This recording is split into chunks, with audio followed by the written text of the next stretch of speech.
Okay, so welcome everybody to Webinar Wednesday from Sight and Sound Technology for the 8th of July.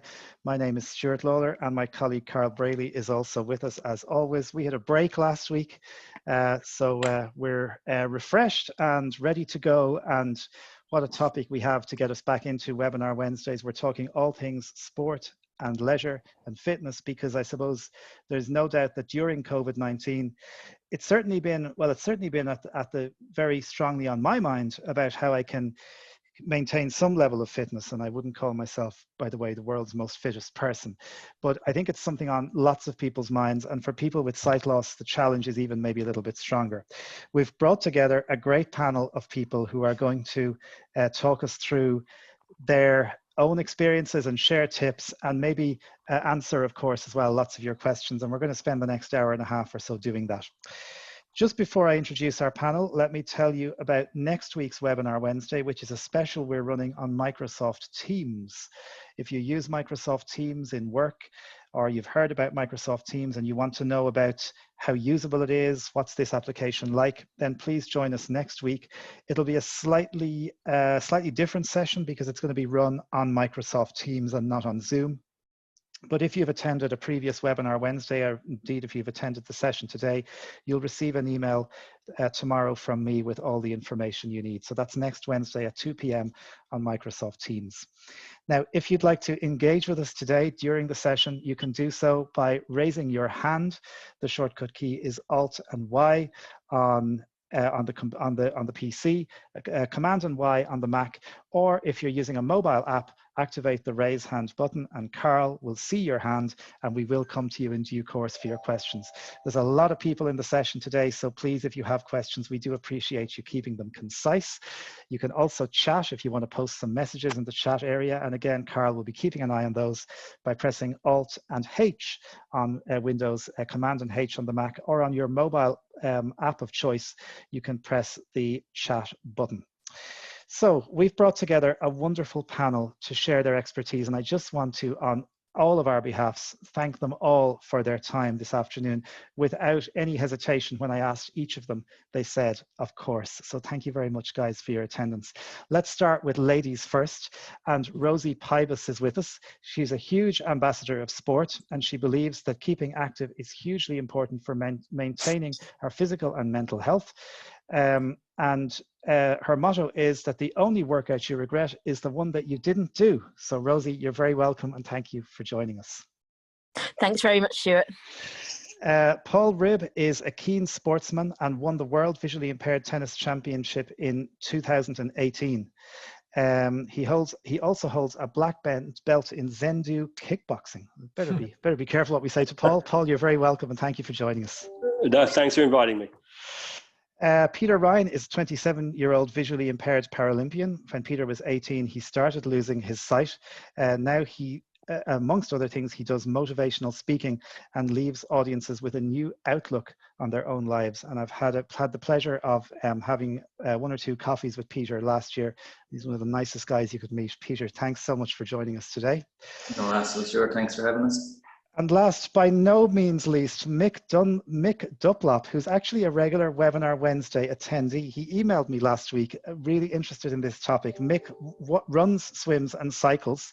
He's competed 50 standard marathons, 15 ultra marathons, and 25 triathlons. That's wow. Some records. Mick, you're very welcome to Webinar Wednesday. Thanks for joining us. Thanks, Stuart. All right, so thank you very much. That's our panel. We'll also, by the way, during the session be hearing from Mairead O'Mahony from Kerry, who was to be another panelist. She wasn't able to join us, but I did a pre-recorded piece with her this morning all about parkrun, because she's a major parkrun participant, and parkrun, of course, has really swept across the UK and Ireland over the last couple of years. So Mairead did a little piece for us this morning, which we will play on the session as we go through the afternoon. Let's start by just asking each of you very briefly to talk to us about your kind of what you're doing sport-wise at this moment. So Rosie, I know you're very keen on tennis.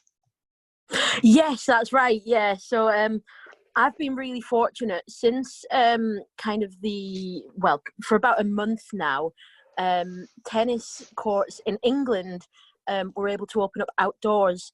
So that in itself does present challenge as somebody who's partially sighted, different kind of visual noise, wind, sun, that kind of thing. So it has been a challenge, but it's been absolutely brilliant to get back on court and just smacking some balls. I've also been keeping myself busy throughout the lockdown with doing online Pilates sessions and the Workout Wednesday sessions with British Blind Sport. Workout Wednesday. Wow, it sounds a bit like Webinar Wednesday. Brilliant. Yeah. Okay, let's go to Paul. Paul, I know you're obviously big into tennis as well. What have you been up to lately? Yeah, no. So I mean, mostly I walk my dog 2 or 3 times a day. So that's one of my main sort of cardio efforts.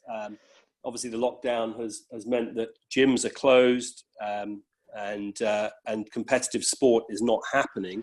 And like Rosie, I've been only very recently been able to get back out on the tennis courts. But typically VI tennis is played indoors, and visually, as a partially sighted player, I struggle a lot with glare. So outdoor tennis doesn't quite work for me, but I've still managed to hit a few balls in Highgate Tennis Club. Fantastic. Peter, you've had a very interesting couple of months. We were watching on TV, will the Paralympics be going ahead? Will they not? There was no sort of official word, even though we all kind of guessed it was going to be cancelled. Must have been a very crazy time for you. Yeah, it was, and it got thrown on us very quick. But like you said, the reality started coming to the fore when teams like America were saying they don't want it to go ahead, and we knew the writing was on the wall, but ultimately didn't have a plan for what happens now. So look, I've been just using lockdown. I said I wouldn't make any knee-jerk decisions. Like I was about potentially retiring after Tokyo. So there was a lot of aspects to weigh up, but I said I'm not going to make decisions in the midst of it. I'm just going to stay fit, stay healthy. So I stripped back the competitive side of it and just started using sport for what it always was. Like, it was fun and it was a hobby, and I kind of use it just to structure my day, do something in the morning and do something in the evenings, because I'm working from home now as well, and it's just way too much time indoors and on the iPad. So it's more back being the tool I'm using now for Headspace. Fantastic. And Mick, have you been running any marathons during lockdown, or what have you been doing lately? Well, as soon as I heard about lockdown, my first question was, can I keep on running? And my answer came back, yes, yes, yes, I must keep on running. Fortunately, I've got a second-hand treadmill in my garage, so first 2 weeks I was on the treadmill, but it's not ideal, but it's better than nothing. And then one of my guides, I'm completely blind, so I need someone to guide me. One of my guides got in touch and said, let's meet up in the park and have a chat. And while we were there, he said, I've got an idea how we can run. Why don't you hold one end of your white cane, I'll hold the other end, and we'll run around the park. So that's what we've been doing round the football pitch, and I managed to get 3 of the other people who guide me along. So 4 days a week I'm running in the park holding my long white cane, because that's the only way we could stay 2 meters apart. But this week we finally got down to 1 meter, and now I've got back to my original cloth band that I hold. So this morning I was out with another guide and we were running with the cloth band round the football pitch and doing a park run, just over 3 miles. So I've managed to keep going and still loving my running. Fantastic, great stuff. So there's obviously all you guys have managed to stay active and are keeping that going. One of the things that's come up quite a bit lately as lockdown measures ease and as society begins to open up again is this experience of going to the gym. For many people, it's a really important part of their week, or 2 or 3 times in the week maybe. And Paul, I know you are sort of heavily working in this area, involved in this area, but I guess going to the gym might be a little different in this, for want of this phrase again, this new normal.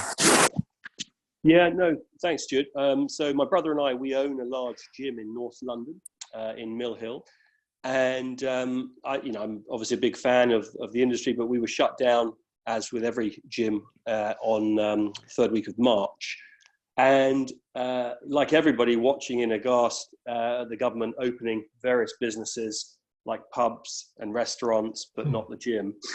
So in true British style, we are, funnily enough, expecting to hear today or tomorrow from the government, maybe it's already come out, but they're expecting to allow gyms to open in the UK on the 20th of July. And that's obviously a welcome for anyone that wants to go to the gym and anyone that owns a gym. We're lucky. I mean, we have a 6,000 square foot facility, so we have a lot of open space. And under the whole new regime, it's expected that with social distancing of 1 or 2 meters, you're going to need to have good air conditioning, good sort of natural air in terms of lots of windows opening, and restrictions on the number of people that you can have in any studio, and obviously gaps between equipments. So we've got the space, and we're hopeful that with obviously all the chemicals and the wipes and the hand sanitizers, etc., that members will flock back to the gym, because we've all been eating an awful lot over the last few months and not doing a great deal of cardio. So fingers crossed that, and again, a lot of the studies have shown in the press anyway, that the number one thing that people are missing, or one of the number one things that people are missing, is going to the gym.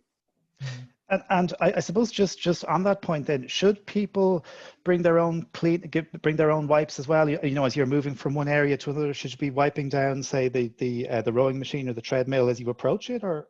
No, again, I mean, my gym and lots of gyms that we're in communications with, because we're all part of different gym groups. We happen to be part of the Anytime franchise, which is one of the larger franchises in the UK. No, we supply all the cleaning equipment at our gym, and also the staff on hand will be regularly cleaning the equipment, but there will be wipes available at every station in the gym. Okay, great to know. So people can go back, and as you say, that when they see the measures that you've put in place, the cleanliness, that you hope they will come back in flocks. And I guess, people are probably dying to get back, Paul, I imagine, to your gym and other gyms at this point. Many other countries have opened their gyms, and along these parameters, with cleaning equipment and social distancing applied, and it seems to be working effectively. I think that ultimately people fear overcrowding and enclosed spaces with no air conditioning or filtering systems, because obviously the virus hangs in the air, or it's passed on by touching, etc. So as long as you've got the space, I think you're okay. Okay. Rosie, how was that first game of tennis? Because I think one of the things you were talking to me in your email about originally was kind of, getting out there with some element of social distancing and kind of working out the expected behaviors that would make everyone feel comfortable. What was that experience like for you? Yeah, absolutely. So if I may, I'll just kind of mention that, part of my approach to getting back to tennis was very well considered. So I myself have a degree of anxiety, be it, health, social anxiety, which in this case, I think was actually my strength. The tennis courts had opened a good few weeks before I actually made it back. But my main worry is somebody with a vision impairment who obviously can't just hop in a car to and from. It is about a 45-minute walk or a 10-minute taxi journey. But by the time you're adding, 45 minutes there, 45 minutes back, an hour on court, kind of 5 minutes either side, I was kind of sat there thinking, well, my main thing was, what if I need to go to the toilet? It sounds very trivial. But, just kind of having those little thoughts and, kind of thinking about how you will get back to any sport or any activity, I think is the main thing. So for me, the main thing was communication with the tennis club. So Tennis World were absolutely fantastic. They kind of explained that for the one-way traffic systems, how to come in the centre, how to leave the centre. They explained, about the facilities when they were reopening, that kind of thing. So yeah, for me, when I was actually on court, when I was actually hitting those first few balls, well, I say hitting them, I was missing them or shanking them off the frame. But you know, when I finally kind of got out of that anxious mindset and then into the present moment, it was just exhilarating just being back on court. You know, I missed all my backhands, but I was never good at a backhand before kind of the lockdown. Okay. But yeah, it was just a great experience for me. You know, one of the things people probably think about is even something as simple of, you know, and you mentioned sort of how to you know, do you take someone's arm? Is it still okay? Did you kind of have those conversations with people who you knew well as you were on the court, going, guys, will we just behave as normal, or was there any kind of difficulties with that? Yeah, so because there was only kind of the two of us on court, and obviously the first session that I had back was with my coach, it was quite easy because he was able to like verbally direct me.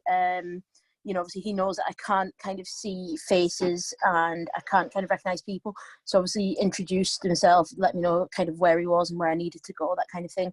So for myself, with a good degree of usable vision, it worked. But obviously I totally understand that'll be kind of different for various different people, sight levels and confidence levels as well. Mm-hmm. Let me turn to Peter for a sec. Peter, what's it been like on the tandem post-COVID, or were you doing it during COVID, or anything feel kind of different to you in your kind of daily training routines? Yeah, look, the daily training routine was completely thrown up in the air. So we actually weren't allowed beyond the tandem because of social distancing and the durations that we do on the bike. So I was very much in lockdown mode. So my training, I'd walk bike in the shade and I have kind of kitted out. Little bit of gym equipment, I had TRX bands and a kettlebell, kind of more stationary exercise rather than anything that I had to be overly mobile with. So I just basically had to figure things out as I went on, and yeah, no, the walk bike was everything for the last 12 weeks and still is. So we're only after getting a letter now from Sports Ireland to say elite athletes can train, and basically we have a load of hoops to jump through to get on the tandem, but at least we can do it. So it's only as of next week there's going to be some air of normality, and to be honest, it's kind of a thank God moment, because it's hard. Like the stationary bike, while I was probably doing 80% of my work on the walk bike anyway, it's easy when you have a why. And I was always going into the shed, be it 6 in the morning or whatever, and you're on the countdown to a race, like, oh, I have this event in 6 weeks, I have this in 12 weeks, and that makes it easy because, you know, it just gets you out of that warm bed, and you know, but now with lockdown, like, I don't have a qualifying event until next April, so it completely threw my training up in the air. So like I said at the start, I really had to strip it back and figure out, just look, ultimately I enjoy sport and it's a part of my life and it's a lifestyle piece, so I'm just taking the pressure off the intensity side and just trying to enjoy it. And I started doing a bit of running and doing a bit more hiking and things that I normally wouldn't be allowed to do in the full rigors of training. But ultimately it adds to better headspace for me anyway. Sure. Okay, I'm going to go to, because we did get some emails in advance. I'm going to go to one of the emails now, and then I'm going to go over to Carl to see if anybody wants to ask some questions. And just to remind people, you can raise your hand by pressing Alt and Y on Windows, Command and Y on the Mac, or pressing the raise hand button on your mobile app of choice. And you can also chat by pressing Alt and H on Windows, Command and H on the Mac, or pressing the chat button. But we got an email in from Dan. It came in yesterday, and he says, hi Stuart, hope you're keeping well, looking forward to tomorrow. Just wondering if any of the panel could suggest any accessible equipment for the home. I'm considering getting some equipment such as a rowing machine and exercise bike, but any suggestions from your panel would be welcome. I think that's a really good question. Like, how do any of you, and this is open to anyone who wants to jump in, exercise equipment for the home? What should Dan get that might help him? Depends what he's interested in, really. Obviously, I've got my treadmill in my garage, and although it's not the ideal thing, I take the radio in with me as well, listen to the radio. I can time my runs, I can alter the elevation, the speed. So that's the ideal equipment for me, and I managed to get a second-hand one for about 100 quid. So that's a nice way of still exercising indoors when it's pouring with rain or when it's very, very cold. Yeah, okay. Anyone else got any thoughts on accessible stuff for the home, gym equipment for the home? Well, I mean, just on accessible equipment, I mean, there isn't any official accessible equipment. So it's always a case of, figuring out which has got the biggest buttons. I mean, if you're totally blind or partially sighted, again, that's going to vary in terms of your demands for what you need. If you go to the gym, and again, there are various grants available to people that want to participate in sport. So if you want to go to the gym and then get grant money to pay towards personal trainers, for example, that can be something that can be achieved. But I would always say go to the actual sports shops or gyms, try out the equipment first, figure out if you know how to use it, get someone to show you how it works in a gym, and then ask them to either assist you buying it, because quite often they'll be able to buy with preferable rates, and manage it that way. Obviously, you can also use your phone to, with Siri and Alexa, you can actually dictate timers and guidance as well if you want them to assist. But unfortunately, unlike technology, where we do have assisted technology specifically for VIs, there isn't specifically sports equipment designed that I've seen for VIs. Yeah, I could only reiterate a lot of what Paul is saying. Like the visual impairment will dictate everything, and I suppose as you said at the start, I only started losing my sight at 20. So the variables there in me having a personal trainer versus someone that's been blind for, if you're only getting into sport, like what is a goblet squat, so while like I love having, like I found they're really practical, the TRX band and the shed and the kettlebell, because I can do a whole workout in like standing in the same space essentially, like, so there's no big moving, there's no jumping around essentially, but ultimately you need to know what those exercises are and have some level of proficiency with the form. And if you have the form off, then you can go home and do a full workout and you have that independence. But ultimately, like, the fear of injury is still there, so it is nice to liaise with a personal trainer as well, and just until you feel confident enough to be doing these things at home. Yeah, sure. And I suppose it's true, if you are going to be doing these things on your own, especially if you're completely on your own at home and you're starting off, probably not the best way to start. No advice. Okay, thanks for the answers to that, folks. I'm going to just very briefly to check in with Carl to see if there's any hands raised or if anybody is very, desperately wanting to answer a question. So Carl, I don't know if we have anyone there who's waiting. A couple of things that have been put in the chat box. I'll just go through the chat box very quickly. The first one's from Alex Pitts. It says, "Hi Stuart, thanks for allowing me to tune in to this. I work for British Blind Sport, and I just wanted to inform you we're working in partnership with the RNIB and Metro Blind Sport to support the leisure centres with guidelines that consider people with sight loss when social distancing measures are in place. These guidelines should be announced early next week." Brilliant. Okay, so fantastic. Thanks, Alex. I've got Sandra Gayer. This will be for one of you guys, I'm sure. Any accessible apps either for the iPhone or PC?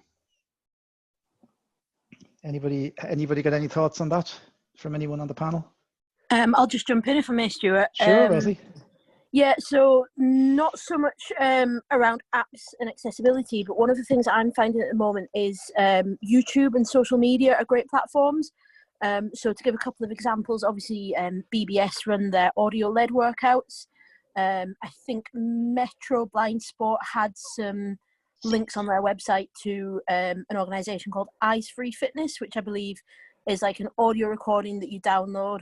It gives there's some like text files that give detailed descriptions. So for example, if it's a yoga thing or if it's a box exercise thing, it'll give you very descriptive details of how to do the movements that they talk about within those sessions. And the other one is obviously a lot of the community that I know, a lot of friends are running various workouts. So for example, I know there's a lady called Adette who's a tennis player who's running a baked beans workout, where all you need is to be able to access YouTube either via any usable vision or just by audio only, and then a couple of cans of beans or water or whatever weights you want to use, and there's a couple of kind of nice simple workouts like that are available. Fantastic.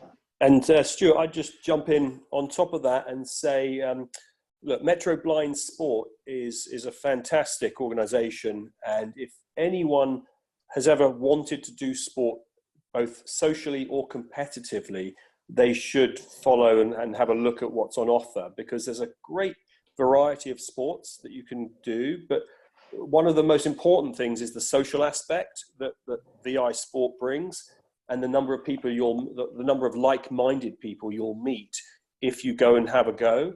I mean, I became partially sighted myself in 2007 and had no understanding of what that would mean in terms of work life and sport balance. But it was only by going along to one of the working age groups at the Macular Society and seeing what was on offer for these within these groups and societies that I came across Metro Blind Sport and then chose a sport like tennis, and what a wonderful community it is.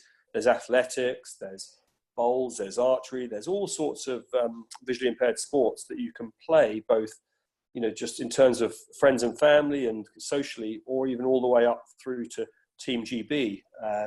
There are violent sports like goalball and VI rugby, or football. VI football, my goodness, is particularly rough.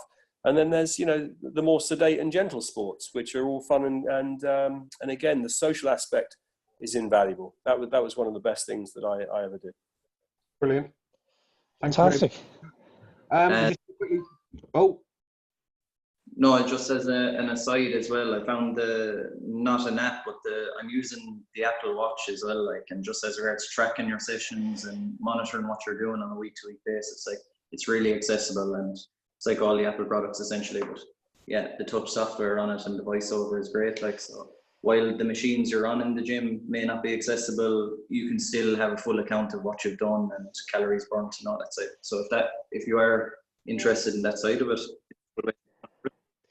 is the Apple Watch, I just have to ask you, Peter, and it's a kind of for me personally, I'm just curious, is the Apple Watch more accurate at measuring your steps? Because I don't have one, but I use my phone, and I'm trying to, you know, I go out walking every day and I try to do I was trying to do kind of 10,000 steps pre-lockdown. I made it a bit more realistic during lockdown. Do you think the watch gives you a better accurate measurement of the actual steps you've done? Yeah, I've heard that as well. The GPS seems to be very accurate now with the runs. Like, I've compared the phone and the watch, and it seems a bit more honest anyway. Yeah. And there I was feeling good about myself with my 6,000 steps. All right, thanks for that. Sorry, Carl, we got sidetracked there. Apologies. I know, as per usual. Right, when you finish talking, the Apple Watch does work really well. I use it for mine, and it counts my steps on the golf course very well. Good. Right, we have Grant Smith. Do you use any home workout programs, for example, on YouTube or Instagram, such as Joe Wicks, Bradley Simmons, or Men's Health, etc.? Anybody using the homework programs? Joe Wicks was very popular at the beginning of lockdown. And there are skills, aren't they, on some of the smart speakers? The Amazon Alexa definitely has a few. That'll be no then. Nobody's using those. Okay. That was easy, wasn't it? Yeah. No. Got a quick one from Ed Bates. Good afternoon, Ed. He's put, thanks for the really interesting session so far. Some of the problems I find with accessible gym equipment are the buttons are very difficult to locate, or if they're not very tactile, this can lead to problems. If the machine beeps, that can help when I'm setting up a program on a treadmill or a rower, for example, but a lot of this is done by guesswork and counting the number of beeps on these machines. I guess that's more to do with, is anything going to be done to help? That's probably, Paul, I don't know if you want to comment on that, but I think that's probably a massive area in some ways, because there's so many manufacturers in this industry, I imagine. Sorry, Stuart. Can you repeat that? Yeah, I suppose the question really from Ed is, I guess he's in his gym and he's finding some of the machines are very hard to use. Some of them will beep. Some of the buttons he's finding very hard to touch. And his broader query is, can anything be done about this? And I guess there's so many manufacturers of so much different gym equipment. So look, I mean, the reality is, as a visually impaired person, blind or partially sighted, the world and the equipment available within the world of gyms or anything generally is massive. So what we always say is we as the VIs can look for the solutions. And the solutions are quite often born out in familiarity. So once someone shows you how to do something, that is often the best and easiest way to live and succeed in the outside world, because we are a minority or a niche disability, right? And therefore manufacturers do not think about solving our life skill problems. So going back to the original point, which is there are no real accessible gym equipment manufactured because the market's just not big enough. So we have to figure out, with our wide range of visual impairment, which equipment is best for us. And the only way to do that is trial and error. And so I would recommend, in most gyms, they're very well staffed, both with full-time staff members and personal trainers. Obviously, the personal trainers, they're typically self-employed, so you do have to pay them. But again, they're worth their weight in gold, because once they start you off on a training program, and once you become familiar with that and familiar with how to use the machines, and they are very simple once someone shows you, then you're off to the races. But I wouldn't struggle on your own. I would simply ask for help, both from the gym staff and the personal trainers, but they are there to help, and then you'll get on and enjoy it. Brilliant, and some really good advice there. Thank you, Paul. Let's go back to Carl and see if there's anybody else waiting. Yeah, there's still quite a few, so we might just need to pop on in a minute. Abu has asked, can you ask Rose when indoor tennis courts will open? Rosie? Yeah, so the short answer is I don't know. But what I would advise, Abu, is to, if you are on social media, just keep up to date with the governing body, obviously the LTA, which is the Lawn Tennis Association.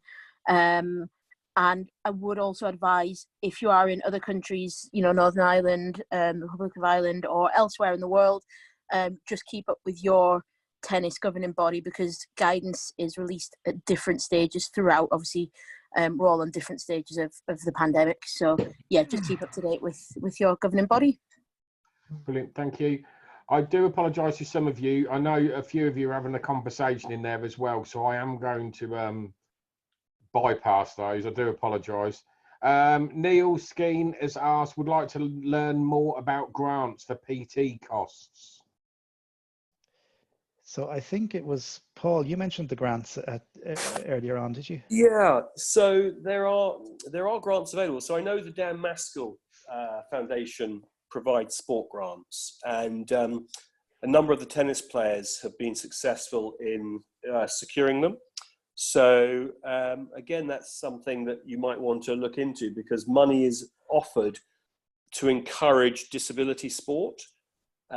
So I know the Dan Maskell Foundation do provide grants, because I know people that have successfully secured capital from them towards their tennis training and coaching and participating. So in terms of money towards booking courts and money towards paying for a coach, and that carries forwards for other sports too. You just again have to dig around and look to apply. And it's the sort of thing that Metro Blind Sports can help you with if you contact them.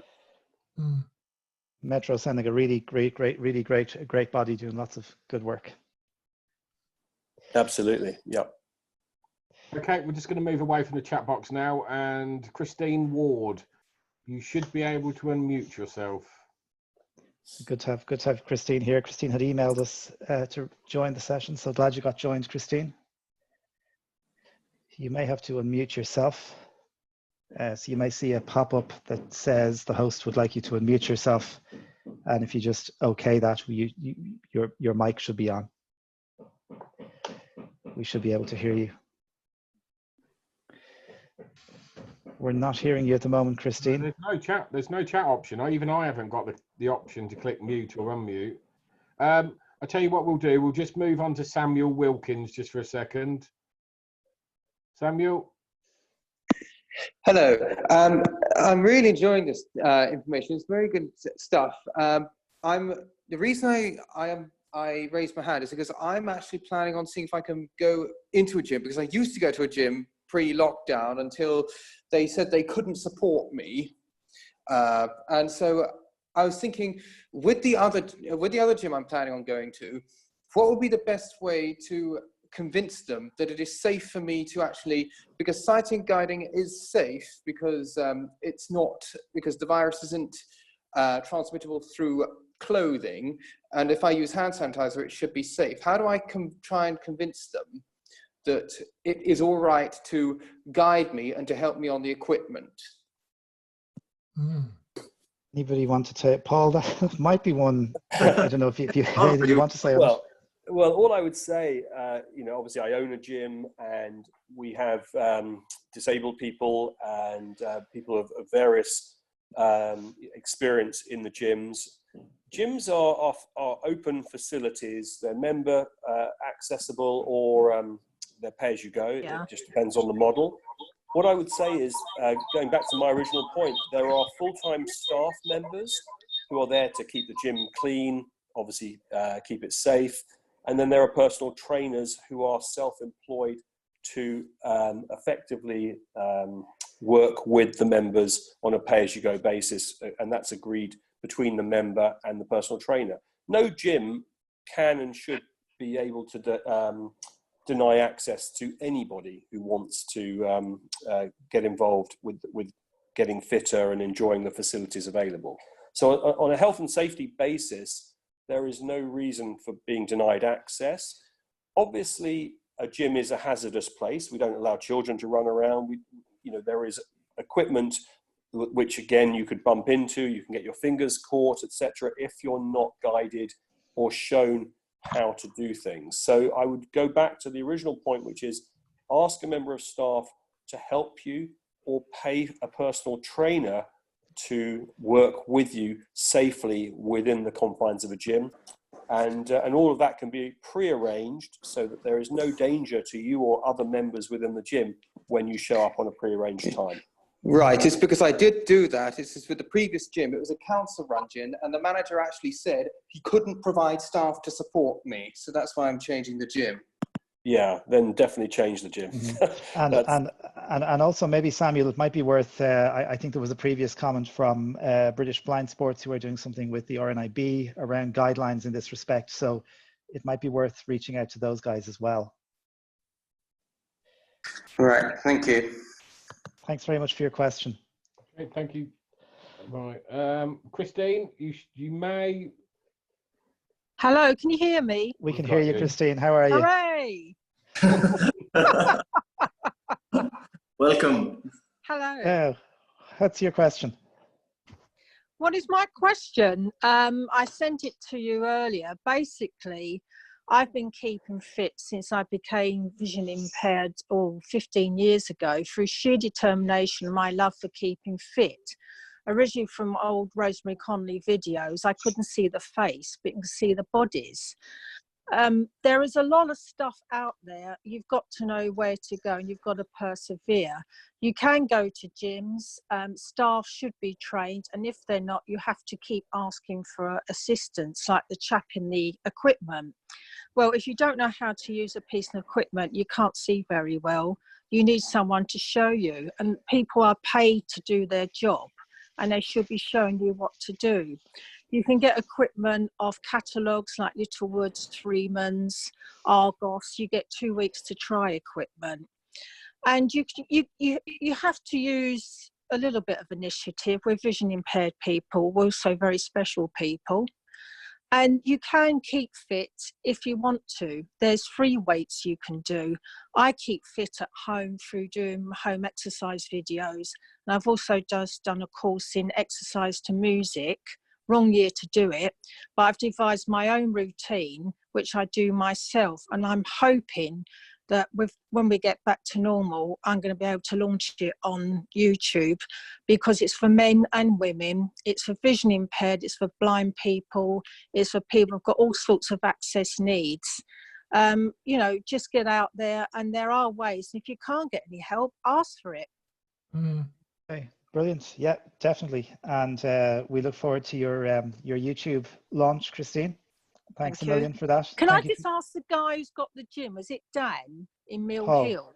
Paul. Sorry. Oh, hi. Yeah, Yeah, it's Paul here. yeah. Do Yes. you, obviously being VI yourself, Yes. do you have adapted equipment, and do you have classes for like visually impaired people in the studio and stuff like that? So, I in terms of adaptation, no, we don't specifically adapt for VI. However, again, we have a virtual studio, and you can use that at any time. It's a 24/7 gym, so it's open 24 hours a day. Once someone shows you, you can actually do your own personal virtual class, or we also have 2 studios that are conducting classes throughout the day, which you just simply sign up for. And again, you know, if you're visually impaired, if you're partially sighted, you can be at the front of the class if you need to follow the instructor. Spinning is obviously very much an audio participation event rather than visual. So again, that's something that people tend to like to do. No, I mean, in terms of adaptions, like I said, anything that you want, you just have to work with the personal trainers or our members of staff, and they will accommodate you. Yeah, I mean, we're pretty adaptable people. I find it's all about familiarisation. Exactly. And our memories are pretty good. And what's the name of your gym, please? So it's called Anytime Fitness, Mill Hill. Anytime Fitness. Okay, thank you. All right, thank you, Christine. Thank you for your question. Okay, and just again, if anyone wants to ask a question and raise your hand, you can do so by pressing Alt and H, Command and H, or accessing the Raise Hand app. I don't know, Carl, if you want to just go to one more, and then we might we'll have take a David break. Brown quickly. David, you will need to unmute yourself. There we go. we have you, David. Or at least we did have. Okay. I think you're. Hang on. You might have been might have muted yourself again.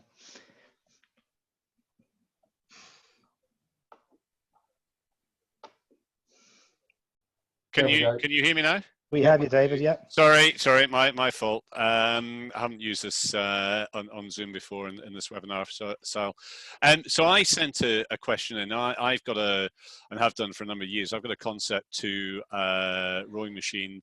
I use it with it's called the PM3 monitor. So it's an old monitor where I think we're up to sort of PM5 now.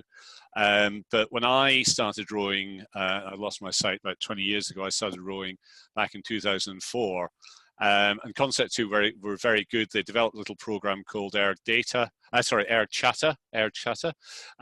I just used to take my laptop in, stick it next to the rowing machine, plug in a USB lead, and it would literally, I could set it to various distances, interval workouts. It would read back my various performance indicators, either on a 30-second or every 100 meters, whatever I wanted. And I'm very much a person who needs to sort of measure my performance going forward. That's kind of my motivation. I'm not very good at just running or doing something and kind of hoping for the best. So I find that incredibly motivational for myself. Concept 2 have gone on with their newer monitors, and we've now got Air Data, which you can Bluetooth to your mobile device. And they've even come up with little clips that you can put over the monitors to hold it there. It's not, believe it or not, it's not quite as accessible as Air Chatter is. I've still got the old monitor, so I haven't been able to test it fully. But this is just a sort of put out to everybody, and in particular Paul, a lot of new equipment now. A lot of us want to connect the exercise that we do to our own monitoring apps that we have, our Stravas, our activity, our workouts, everything like that. So I'm probably sure that a lot of equipment, when you go to a gym, as an ably sighted person, you can then Bluetooth to one of those machines. It records your session, pops it into your whatever tracker that you use, so that you can take that away. And I think it's up to all of us as within the visually impaired community to put pressure on these manufacturers to make those apps accessible. They don't have to do a lot, and they're just going to make sure that the apps are accessible within the iOS or the Android device. I'd like to know what the panelists' views are on that. So anybody got views on sort of accessible ways with your existing technology to use gym equipment? Anyone who's using the gym, who's maybe using their own apps or their own platforms to be able to track your fitness? Any thoughts on any of that? And actually a somewhat related question came in by email just in the last few minutes from somebody who asked, have the panelists any, can the panelists make any suggestions on accessible apps for fitness? It could be anything at all that you're using. We already know that Peter is using the Apple Watch and finds it very useful. So any comments in general from anybody on that? Yeah, and then on the bike, I suppose, so now I haven't used it in the gym because I only got this during lockdown, the watch, but there is a setting where they say you can pair it to gym devices. So I need to actually use that in the real world and see how it goes. But what I use bike-wise is a Wahoo. So it's the same, it's basically another company like Garmin, but the Wahoo head unit, the beauty of it is I can't actually use the head unit because it's buttons and what have you, but there's an accompanying app. And with that, I can actually change all the settings through the app and it works perfectly. So when I go to the Watt Bike, I'm pairing my Wahoo through the app, and then away I go, start my session and basically press stop at the end, and I'm able to monitor my session week to week. That just gets uploaded onto Training Peaks, and that's another very accessible app. But that's how my coach monitors my sessions day to day, week to week. So the Wahoos are being used for anyone in the triathlon space or running or cycling essentially. But essentially it's Bluetooth and the app is really accessible. So I'd imagine you could bring any cardio exercise that you're doing, you could bring it and just have it in your pocket. But like I'm at this 7 years and I'm still trialing and finding out. You know, it's the hurdle that we always have to keep tracking the training. So it is a case of you have to put in the research, like, but yeah, that's working for me very well at the moment. Wahoo. And I suppose some of that trialing, Peter, is because the technology is always changing as well. So something that's accessible today might not necessarily be accessible in 6 months.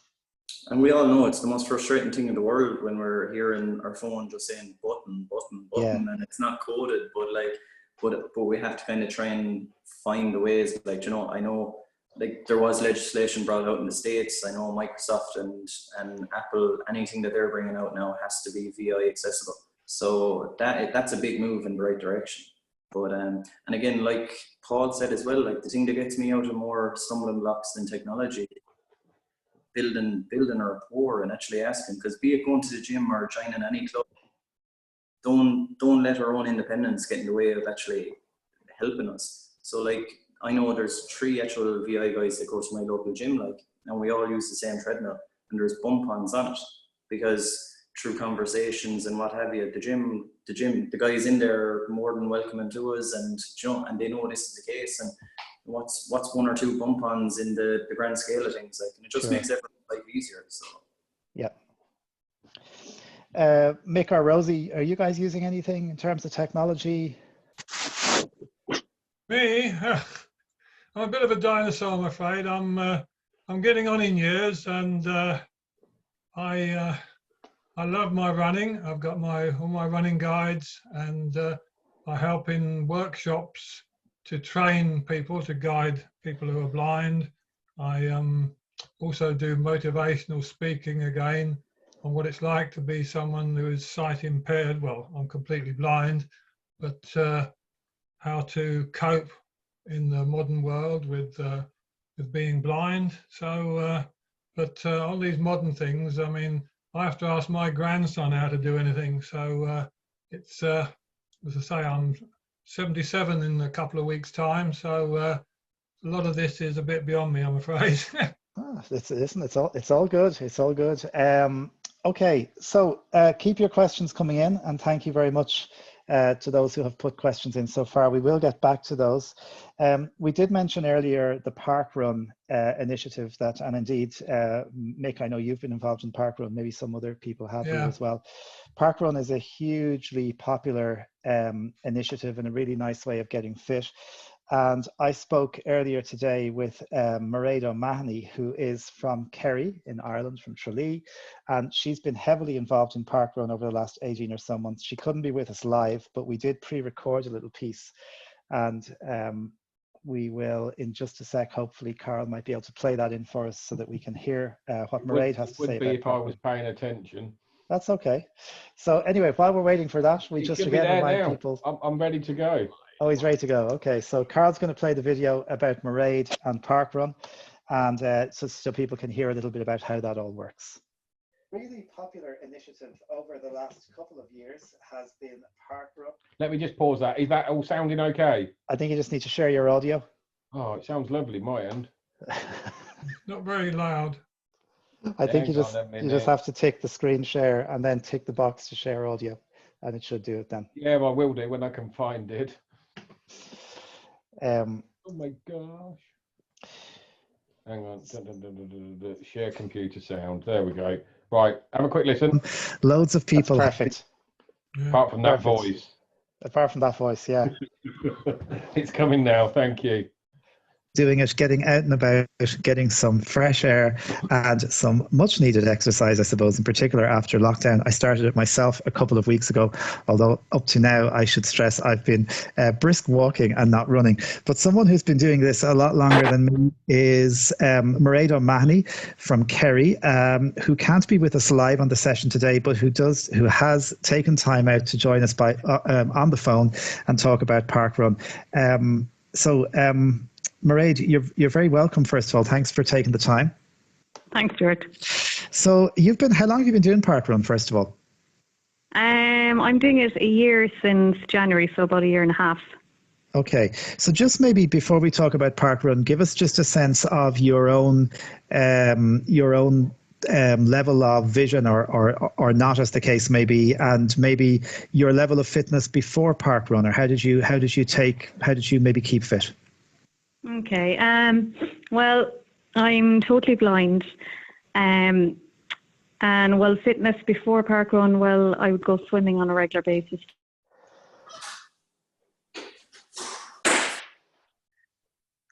Mainly very fast walks. It'd be just, maybe walking into town or whatever, meeting people. So, obviously the pace of parkrun is very different. You can walk at your leisure, which is really good. And so before that, then I used to do things with vision sports as well, like water skiing. I do that in the summer months, which was very good as well. So I kind of like to try different things and see how I go with them. But then last Christmas, really, last January, 12 months ago, I just decided, maybe I would like to do parkrun. Because friends in Tralee had often said to me, would you like to do parkrun? It's, to be really good for you. There's a great social aspect to it and everything. And I was there, okay. But first I was a bit hesitant about doing it because I always had the vision that you'd need to be able to run to do it. And I wouldn't consider myself a runner at all. And so I just contacted the office in Tralee, the parkrun office. I contacted Siobhan, the ambassador. And she just explained to me, no, look, there's people of all levels and all abilities who do parkrun. So you just start off at your own pace, and it's up to you then on how you want to progress or pace yourself. So I said, look, I'll give it a try. And so I started then January 12 months ago. And well, the first thing I noticed was the great welcome you get from everyone when you do start. It's very sociable. Everybody has time for each other. I think as well, what I noticed was it didn't matter how fast or slow I walked or ran. People were always there to help. And I think a big important part of parkrun as well is nobody ever comes last in parkrun. So you don't kind of have to feel that everybody's running and you're just walking at a very slow pace, because there's always a tail walker. There's lots of volunteer positions in parkrun as well, and one of those is a tail walker. So that's someone who walks at the very end. There might be two people walking at the very end behind everyone so that nobody ever comes last. And I think another thing I loved about it as well was every parkrun has a different amount of laps. So they all have 5K, but it depends on how many laps you need to do. So Tralee Park Run would be 3 laps would make up the 5K. And what I love about it is at the end of every lap, you'd have a lot of volunteers cheering everybody on. And you'd also have music playing as well. So you always know when you're at the finish of each lap. Keeping you up and energized. So keeps you motivated, yeah. Okay. So and just talk to us maybe about the guides, because I can imagine. So you were going to Park Run. You obviously made contact with them, so they knew you were coming. They knew you were blind. But I've no doubt you were probably with some people who'd never guided a blind person before, were you? Well, a lot of them did have the VI guiding training done all right with Joan Ryan. A lot of them had done that. So for the first while, the people I was being guided by did have experience in, or did have the training done anyway, but they mightn't have guided somebody before, some of them. So again, it was a case that I met with one of the ambassadors a few days before Parkrun was due to take place, and he just said, look, we'll just do a lap of the park and just see how you feel about it. So you can run, or you can walk, you can jog, you can do whatever. And we tried different guiding methods. So first I tried the guide rope, but I wasn't comfortable with that at all.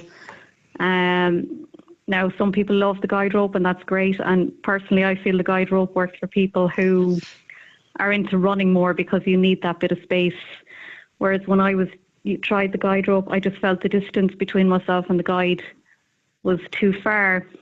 And I also felt the guide rope just felt like it could give way at any second. Mm-hmm. You know, when you were going around a bend, or if you were nearly going to fall or something, that the guide rope, whereas it's a lot easier I kind of felt I didn't have the same sense of movement. I couldn't judge when the guide was turning, or if they're about to stop or something, because the rope just didn't have that bit of give. I just felt I can tell a lot more from linking somebody's arm. So the way that worked for me then eventually was, now I tried a few different types of guide ropes. One was like a kind of a stretchy band, like that's kind of used in Pilates, I'd say. And I just found that way too flexy. And I also tried a kind of a shorter rope. It was a rope that one of the guides made up, but it didn't really work for me. So the way I felt was best to go forward was to link the guide's arm, and while I started off, I used my cane in the other hand, just until I kind of got my bearings, really. And I found then that after a few weeks, when I had been with different guides for a few times, so I kind of had a rotation of maybe 4 or 5 guides who I'd ask on a weekly basis to see if they were free to guide me. And as I got used to those guides and my trust built up in them, and they got used to me as well, I was finding I was starting to ditch the cane, leave it behind, and just link their arm lightly. Yeah. And then I just, after a while then I just started jogging a little bit in the lap. So I might jog for 20 seconds, then I might walk again for another 2 minutes, jog for another 30 seconds. And as time went by, then I really started building up the jogging, and, my times really started increasing then. One of the things I realised, Mairead, and I've been just doing a couple of sessions very recently, and actually they're only trial sessions because there's new ways of guiding, which we'll talk about in a sec. But one of the things I realised is that a good level of communication between you and your guide is really important for things like, as you said, maybe bends and going around corners and stuff, that it's just important that you guys are in tune with each other, I suppose. Oh, definitely, yeah.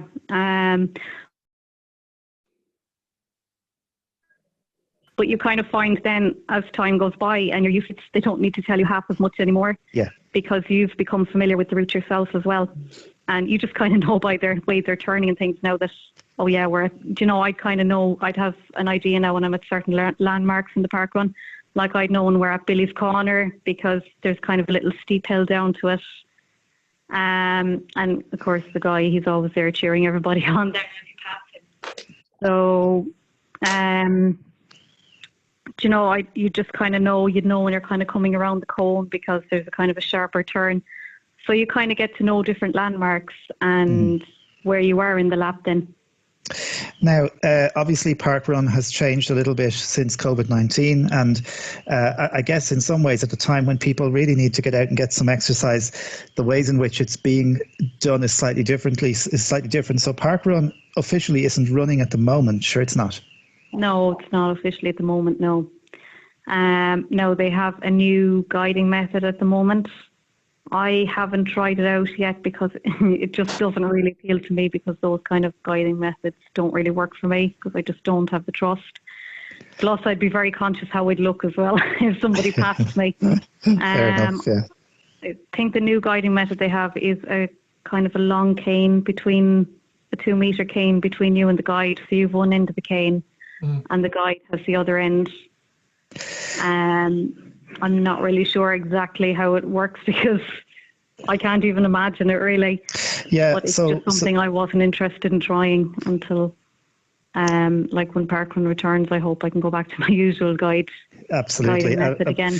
One of the things that I was kind of exploring with it over the last couple of weeks was that if you're walking with your guide holding the cane, you can kind of walk side by side because you have a pretty wide space. But if you're running, obviously the guide needs to be in front of you, so you kind of lengthen the cane is more length, I guess, and you're at the other end of the cane. So yeah, it's going to be an interesting way forward over the next little while until we see what happens with regard to social distancing. How are you? So because you're not able to do parkrun at the moment, how are you managing to sort of maintain your own fitness? Or are you going out for walks anyway, and how does that work for you? Yeah, I'm just going out for walks, and then I'm going for walks with friends as well. So I'm still linking their arms or whatever. So, yeah, people who know me are happy for me to link them. Fine. Sure. So that's what I'm mainly doing that way at the moment. Okay. I suppose another important aspect to parkrun too really is volunteering. Like parkrun wouldn't run without volunteers, because it's totally reliant on volunteers. So everybody, is asked really to volunteer maybe twice a year to do something. So I've done different volunteer roles as well. And, I've written up reports, the weekly report after parkrun. I've done tail walking. So that's basically where somebody is walking at the very end just so that nobody comes last. Mm-hmm. I've done marshalling. That's just where somebody, a few people stand just in and just encourage people as they pass a particular landmark. And I suppose if anyone gets injured or anything as well, then that you'd contact somebody for help or whatever. So I've done those kind of volunteering roles. I've given out the tokens at the junior parkrun, because they have a junior parkrun as well on a Sunday, and they do 2K. Fantastic. It's a great way, just as you've said already, just to get out and about and kind of meet people, and just it's a very nice way to spend a little bit of time on a Saturday morning, isn't it? It is.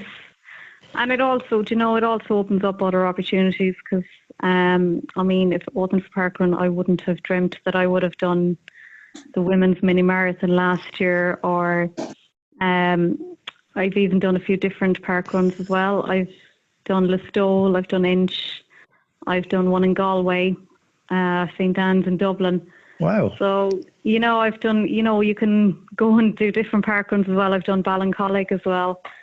So, it's a great, sometimes rather than doing your own parkrun every week, if a few people are going to different parkruns from your locality, they'll ask you, oh, look, we're going to Galway on Saturday, do you want to go? Yeah. Okay. Yeah, brilliant. So, there's a nice, lovely aspect like that as well. And you don't have to do your own parkrun every week. If you can't make your own parkrun, you can do any parkrun that's running on a Saturday morning at 9:30. And you'll still be able, it'll still count towards your number of parkruns, and you'll still get your finished token at the end. Actually, yeah, that's important just to mention that. So there is obviously the parkrun website, but your time gets put on the system, isn't it? You get recorded. And then when you sign up to the parkrun, when you sign up on the parkrun website, you can have your results emailed to you as well and sent to you by text. So I have that done. I get that every week. I get a text message and an email with my results. So I get 35 minutes and 20 seconds or whatever. So, you know, you have a log of them then on your parkrun profile and your text messages and email. And, you know, with parkrun as well, there's also lovely different little milestones that people can achieve. Mhm. So, like, just, you know, like first you have your 25th parkrun. So when you reach your 25th parkrun, you get a lovely little certificate and a keyring and maybe a photo of some of your different parkruns, which is lovely. Now they all kind of give, all the different parkruns kind of give different things really. Some don't give photos, some, you know, they all kind of have their own way of celebrating it.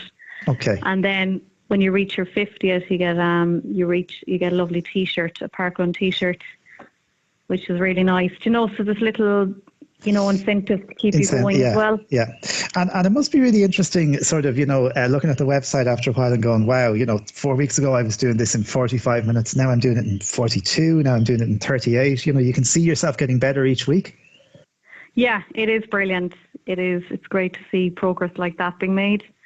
And I think like last, I'd say March or April, I decided to buy an Apple Watch just to kind of keep me motivated. Mm-hmm. So at the end of every lap, then I would check how long that lap took me, and then I'd try and say to myself, okay, I'm going to knock a minute off the next lap now. Or, right, yeah. you know, so you'd be trying to constantly push yourself, and you know, it's lovely because you can share those results then with other people on Strava, or you can put them up on Strava and share them, and you know, it's just a really nice way to kind of keep motivated because you can actually see your progress. Brilliant. So, Mairead, there's probably lots of people listening to you, and hopefully you've inspired lots of people to get fit. How can people get involved with their local parkrun? I mean, how would you start this process? I think what you would do really is just like if you Google your own parkrun, like Tralee Parkrun or Listowel Parkrun or St. Anne's Parkrun, you'll get their website, and on it will have the contact details for the office. And what I did really was I just sent them an email.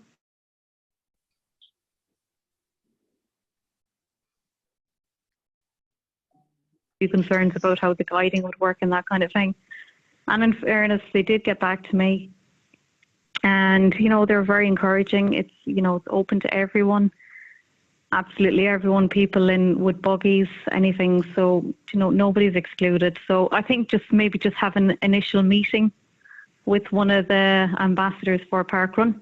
When you do contact them, just ask if you can have a meeting, or maybe just go along on the Saturday morning just to, you know, if you go near towards the end and just see how it's going, and then maybe have a chat with one of the ambassadors after. I think it's just a lovely way to, you know, you can iron out your concerns and how you think parkrun would work for you, and you know, you'll take it from there then. Like, because what we had decided was I would meet the ambassador for just to do a lap or two around the park, just to see which guiding method would work and things. So I think that's, you know, really important that maybe you have that one-on-one time with one of the ambassadors on your own first, and just do a lap just so that you'll be familiar with it.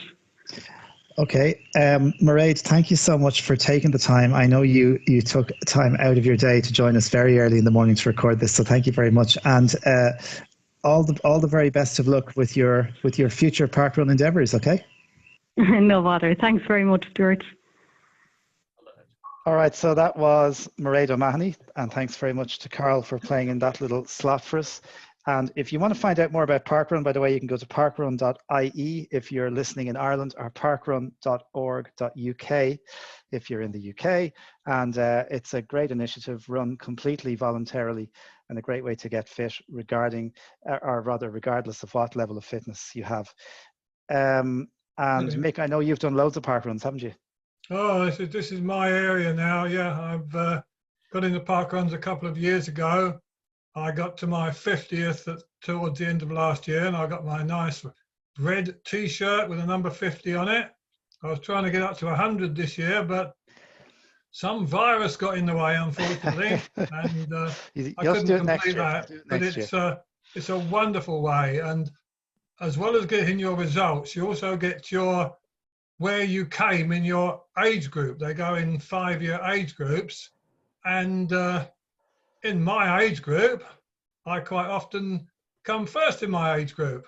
Unfortunately, when I tell my children, they tell me I'm the only one in that age group. But apart from that, it's very encouraging to get what position you come, how many people ran, how many men, how many women, what your time was. It's very detailed and very interesting. So I'm a great enthusiast for parkruns. Yeah, anyone I've spoken to has nothing, only positive things to say about it as well over here too. So it's a great initiative. We got an email in actually while Mairead's video was playing. I think it actually came in earlier, but I was just filtering the messages to make sure we got through everything today. It's an email from Ian, so I'll read this out. He says, "Hello, I am looking forward to this afternoon's session. I have the below question and hope it's not too specific for this forum. I'm a partially sighted 32-year-old living in Glasgow, and I'm interested in understanding if there are any local opportunities to participate in football and or ski racing. I'm a good skier, less good footballer, but from looking into skiing options previously, it seems that most are aimed at kids and not adults. Do you know if there are opportunities available and who it might be best to follow up with?" And I don't know if anyone on Rosie, I'm not necessarily asking you to take that, but you were sort of aware of what goes on in Scotland. Yeah, I can certainly jump in on that one, Stuart. Sorry, who did you say the question came from? Ian. From Ian. Okay, so what I would advise Ian is, I believe there's some VI football going on at the moment, in partnership with RNIB Connect and the Rangers Football Foundation, I believe. So I'd encourage Ian to get in touch with RNIB Scotland. And also in terms of I think it was skiing or snowboarding. Skiing, yeah. I would suggest getting in touch perhaps with probably Scottish Disability Sport. I think there is a specific NGB for snow sport, but I can't recall them off the top of my head. Okay, perfect. Thank you very much, Rosie. And hopefully, Ian, that will give you some help in terms of where to go to maybe get further info and hopefully get some something from it. Okay, let's, Carl, have you anyone waiting that wants to ask any questions? Andrew Summers is about. Andrew, you'd have to unmute yourself, sir. Andrew's a good friend, regular webinar Wednesday attendee from Glasgow as well, actually. So there we go. How are you, Andrew? How are you keeping, Andrew? How are you? Very well, Stuart. Yourself? Not a bother at all, not a bother. Yeah, good. I come in late because I was out. And I forgot about it. I actually used to do weight training a few years ago when I was in my 20s. I used to do it with this sport that's now disbanded. I also play bowls, which is a good fitness sport because you're walking up and down the green all the time. But oh no, it's great. I actually enjoy this of what you're doing today. It's really good. Great. Thanks, Andrew. Yeah. As from sport in general, I heard there about Ian skiing. I don't know anywhere. I've not heard nothing up here about skiing. But as the lady said, go to actually disability sport and find out from there, because there's a whole list of sports they do on there. Brilliant. Thanks very much, Andrew. Great to hear you as always. Thanks very much for your contribution. Any other questions? Yeah, we're going to just quickly go to Philip Troll. Philip, it's all yours. Phil is another regular webinar Wednesday attendee. You might have to unmute yourself. Yeah, we have you. How are you? Oh, hi there. Yeah, it's not a question as such. It's a bit of information. You were talking earlier on about people having equipment at home. Well, what I've got, it might be of use to some people. It's a bit like a bike, but you don't actually sit on it as such. It's pedals, and you put your feet in these like stirrups, and then you can sit in an ordinary kitchen chair or a sofa or something like that. And then you can just keep pedaling for as long as you want, and you can adjust whether the pedals are kind of light resistance, and you can gradually increase the resistance as well. And there's also a thing that you plug in, which has got an LED on it, which I don't think I'd be able to see it myself, but if you've got a bit of sight, you might just be able to read the readout on it, and it's only small. I mean, you can just put it under the table when you finish with it. So I don't know if that's any use to anybody. Absolutely, fantastic. Yeah, it seems to work. The only thing is you can't put it on a slippery floor, obviously, because it will just slide all over the place. You've got to put it on a carpet, or at least put a mat underneath it so that it doesn't move around. And it's the sort of thing you can do while you're watching telly. You can just keep pedaling away and watch a film or whatever. Keep fit while you relax. Yeah. Yeah. Okay. Okay. Thanks a lot, guys. Phil. Thanks very much. Appreciate that. Just one thing, guys. Can I just make you aware, those that are actually commenting in the chat box, unless you do it to all the panelists and attendees, only us, the panelists, will actually get to read it. So a lot of you have actually just written stuff. I'm presuming, expecting everyone else to be able to read it, including David Melville from British Blind Sport. Everything you've actually put in the chat box, Sarah, has only come to us, not any of the 80 attendees. So just for when you're replying to people as well, to try and give them information, if you put it to the attendees as well, then everyone will get hold of it. Thank you. Okay, yep, very useful. Right. We have one more hand up. Okay. And it's from Faresh. You should be able to unmute yourself. Fareshta, I think. So Fareshta, it's been a couple of our sessions before. You might need to unmute yourself, Fareshta. There we go. Hi, Fareshta. How are you? Fine, thank you. I actually have few queries about the sports. Okay. One is, because I'm diabetic, and I did some courses with NHS to control my mental problem and my diabetic, and then they refer me to the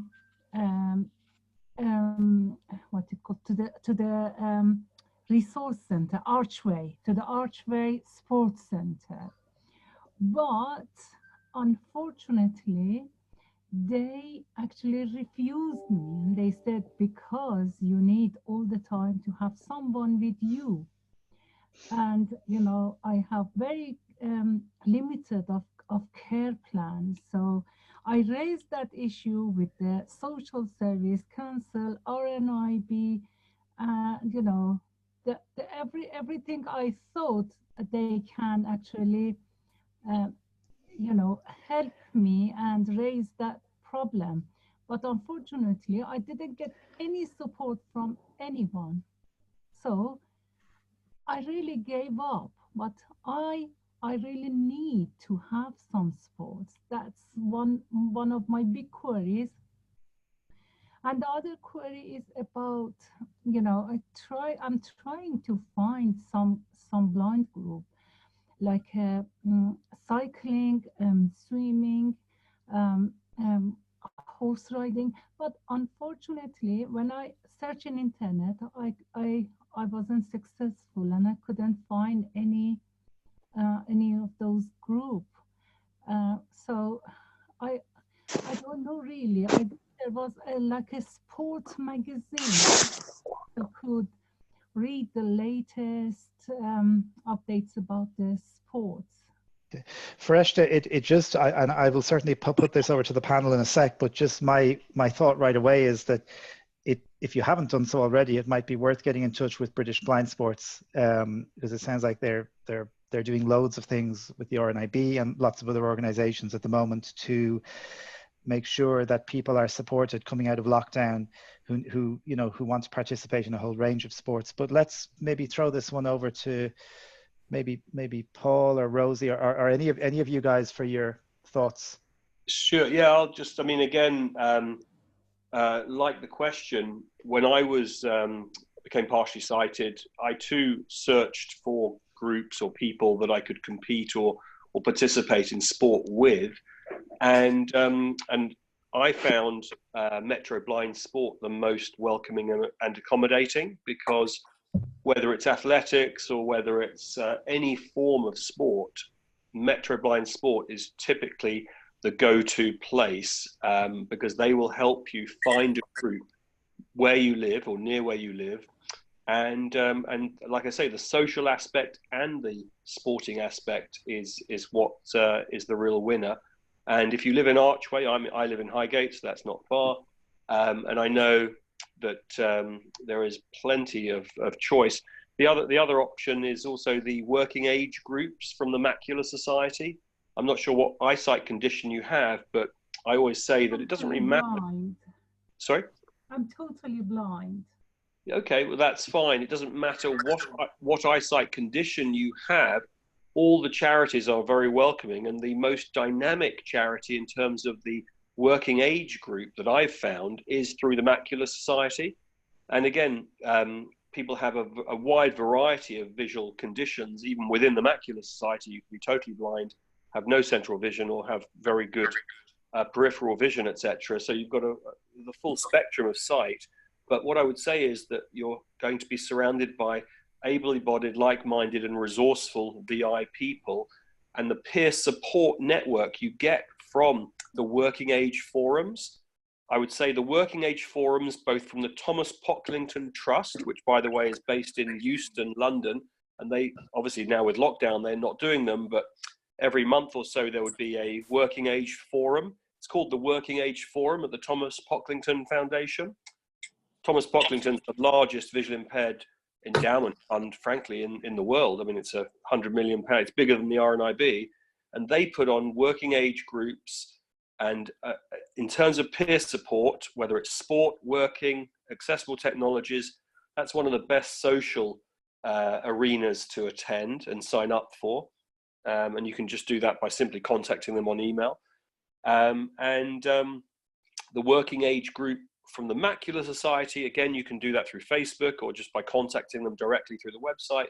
Sign yourself up, and then you'll be involved within the VI community, and you'll be able to ask direct questions about living and succeeding with sight loss, because it's all about living and succeeding with your condition, rather than being frustrated that mainstream society doesn't accommodate you. You can do anything you want if someone shows you how to do it.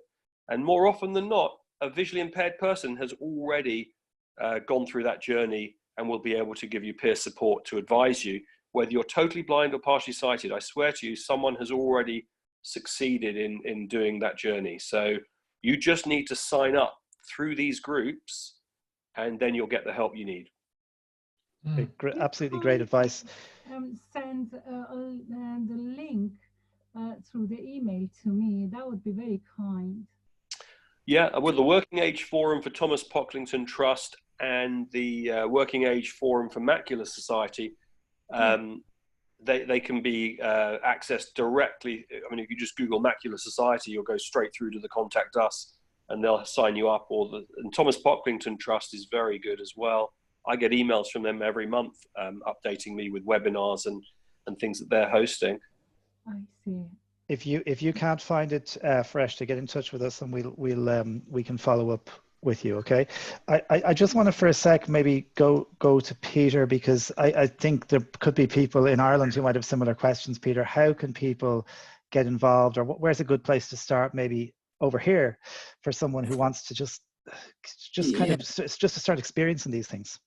And it's funny, like we've all been in that position. So initially like the isolation was a huge piece, and you didn't, there was no peer support. And I didn't identify with being visually impaired, the sport, like, so it took a long time for me to actually get into this headspace where I was actually okay to immerse myself. But thankfully, like the NCBI and Fighting Blindness were both actually reaching out early doors. I suppose initially my family were making contact on my behalf, and I wasn't in that headspace, as I said. But ultimately, I started my journey initially with the NCBI, and then through a bit of counselling, they said, look, sport is obviously a huge void in your life. Like, you need to start looking at getting back into it. So I went up to a Paralympic Open day. So that's kind of where my journey started off. Like, and honestly, lads, I got back into sport because I needed to get a piece of my life back. It wasn't to go to Tokyo, it wasn't to go to Rio World Championships, any of that. It was literally just to get the social thing and meet like-minded people. And I thought I was going to find a five-a-side game of visually impaired soccer and just have that sense of parity. And the people I met by actually taking that first step, it was like, I kind of taught my counselling quite a bit, like, but it was the second phase of it, because you're meeting people, and as Paul said, they all have a story, and they've all went through the path, and you can avoid making so many mistakes just by reaching out. And so, like, obviously the NCBI and Fighting Blindness are the two more overarching organizations that I deal with. And then we have Vision Sports and we have Paralympics Ireland, so it doesn't matter what your disability is, but if it's VI, which most people will be in these circles, NCBI or Fighting Blindness, and just start asking the questions. And ultimately, we do have a responsibility, because the answers don't come to us. Like, we have to seek out just wanting to make a life with this impairment. And ultimately, I thought sports was gone forever. I thought that aspect of my life, I was crying, I was down and out, because I can never do any of this again. And now I've been traveling the world, and it's all because of my impairment and because of the bike. So yeah, honestly, lads, just take those first steps and reach out and see what happens, and just enjoy the people that you meet on the way. Yeah, great advice, Peter. Thank you for sharing that with us, being so honest and sharing that with us as well. Okay, we're getting towards the end of the session, I think, unless there's any other burning questions, and thanks to everybody for your participation. It's been a really great session covering lots and lots of different things. And we've had a really, really engaging panel as well. So I'll just go quickly back to Carl in case there's anything left pending. We have one more hand up from Norma. Let's give Norma the last word then, and then we'll. You should be able to unmute yourself, Norma. Hi, I think I'm unmuted. Hi, Norma. We can hear you. How are you? I'm good, thanks. I have got nothing against sport, but I thought that this was also going to be about exercise as well. As we said, competitive sport, pushing yourself can be very important to some people. But I just want to raise a flag to other forms of exercise. I absolutely want to endorse what was said about Metro Blind Sport. They are totally amazing, but they have, or used to have, a monthly bulletin where there's a whole range of activities that are not necessarily competitive. There's obvious things like swimming, and you could actually get swimming lessons.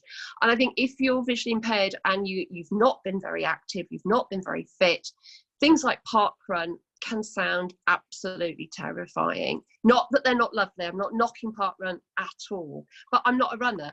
And so I just wanted to remind people that there are things, for example, that like I enjoy, like dance. And living in London, as I think the lady mentioned, you know, we're very, very fortunate that, you know, we get the opportunity to do ballet with, you know, the Royal Ballet Company facilities. And that's fantastic. That's a special session for visually impaired people that's been going for 20 more years. There's things like yoga. There's something called Illuminate Freedom, which is also about dance. There's lots of other ways that you can be fit and active as well as sport, if sport isn't your thing. And I just thought we needed to raise that flag, not knocking any of the competitive stuff, but that might not be for everybody. Some of us may feel competition's not our bag, but there are still other opportunities. And it is worthwhile contacting hub organisations like Metro Blind Sport, because my experience of them is if they don't know, they'll find you someone who does. And stuff I've done that I thought I'd never try, the guy mentioned skiing. I went for my first skiing lesson, absolutely hilarious, terrifying, but hilarious, you know, and it was remarkably cheap because it was just so brilliantly done. Things I've also tried, rock climbing. You know, there's other stuff out there than competitive sports, but get in touch with, you know, a hub organisation, and they can usually signpost you if they haven't got it covered themselves already. Thank you, Norma. It's a great point. And actually, you know, one of the things when I went to the parkrun event a couple of weeks ago, I ended up having a really nice walk and a great chat.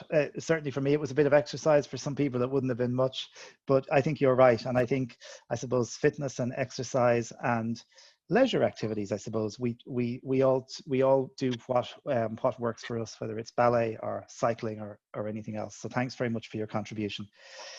Just quickly, there is a blind ramblers group as well in London, but I don't know if they're connected to other rambling groups. So that there's lots of stuff out there that it is just having that courage to pick up the phone or Google it, and it's absolutely worth it. Go on Google. Exactly. Yeah, exactly. Okay, that's about it for this week. I want to thank sincerely our panelists, Peter, Paul, Mick and Rosie, so much for your participation and your engagement, and to Mairead O'Mahony as well, who talked to us about parkrun, and of course to Carl, who helps keep all this stuff running. We're back next week to talk about Microsoft Teams for anyone who's interested, and there will be information posted on our social media and email lists, etc., and website very shortly about that.